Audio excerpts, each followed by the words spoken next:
আমরা মনে করি যে ৭১ আরেকবার ফিরে আসতে পারে। এটাই আমাদের হিস্ট্রি বলে।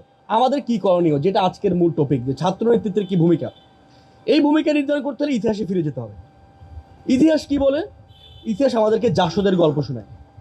ইতিহাস বলে যে শেখ মুজিবুর রহমান শেখ ফজলুল হক মনির পাশে দাঁড়াইলেও আরেকজন সিরাজুল আলম খান নতুন ছাত্রলীগ গড়তে পারেন, শেখ মুজিবকে ইনকার করতে পারেন, শেখ মুজিবের বাকশালকে ইনকার করতে পারেন।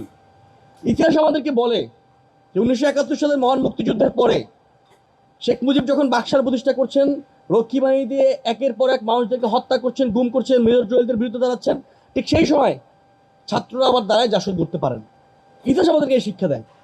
ফলত এরকম একটা রক্তক্ষয়ী গণ অভ্যুত্থানের ২ বছরের মাথায় বা ১.৫ বছরের মাথায় দাঁড়ায় যখন এই গণ অভ্যুত্থানকে ইনডিরেক্টলি বিভিন্নভাবে বিলিফাই করার চেষ্টা চলতেছে, ঠিক সেই মুহূর্তে আমরা মনে করি যে ৭১ আরেকবার ফিরে আসতে পারে। এটাই আমাদেরকে হিস্ট্রি বলে।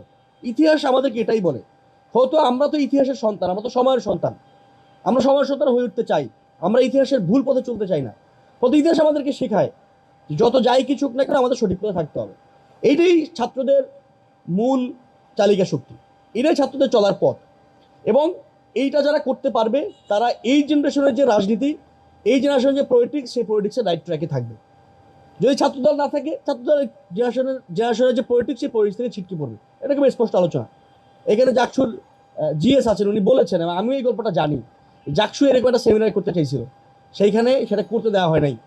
এবং সেখানকার যিনি ভিপি, যিনি বিএনপিতে যোগদান করেছেন কিছুদিন আগে, তিনি এটা করতে দেন। আর একটা কুটচাল তিনিও করেছেন, তিনি একজন সাউদ্দিন আহমেদ হওয়ার চেষ্টায় আছেন আর কি। তো তিনি সেটা করতে দেন নাই। এই যে করতে দেন নাই, এর মধ্য দিয়েই এই জেনারেশনের যে পলিটিক্স, সেটা থেকে ছাত্রদল ধীরে ধীরে নিজেদেরকে সরায় নিচ্ছে।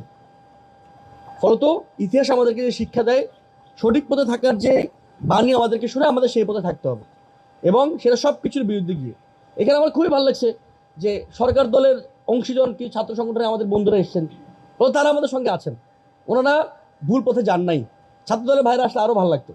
আমরা মনে করতাম তারাও ইতিহাসের সঠিক পথে আছেন, আমরা এই ডিবেটটা করতেই পারি, এবং সেটা এই গণভোটকে মেনে নিয়ে। ফলে তাদেরকে ধন্যবাদ, তারা এসছেন, তারা আমাদের সঙ্গে বসছেন। ফলত আমরা মনে করি যে আমরা এইরকম সঠিক পথে থাকলেই সব কিছুর ঊর্ধ্বে গিয়ে নিজেদের মাদার পার্টি, সুযোগ সুবিধা, পিছনের ভুল, ইন্টারিম গভর্নমেন্টের সময় কী হয়েছে না হয়েছে, সমন্বয়করা কী করছে না করছে, সব কিছু বাদ দিয়ে সামনের যে পথ, সেই পথে যদি আমরা এই নিষ্ঠাবান থাকি, ইমানদার থাকি জনগণের প্রতি, আশা করি আল্লাহ আমাদেরকে সঠিক পথ দেখাবে।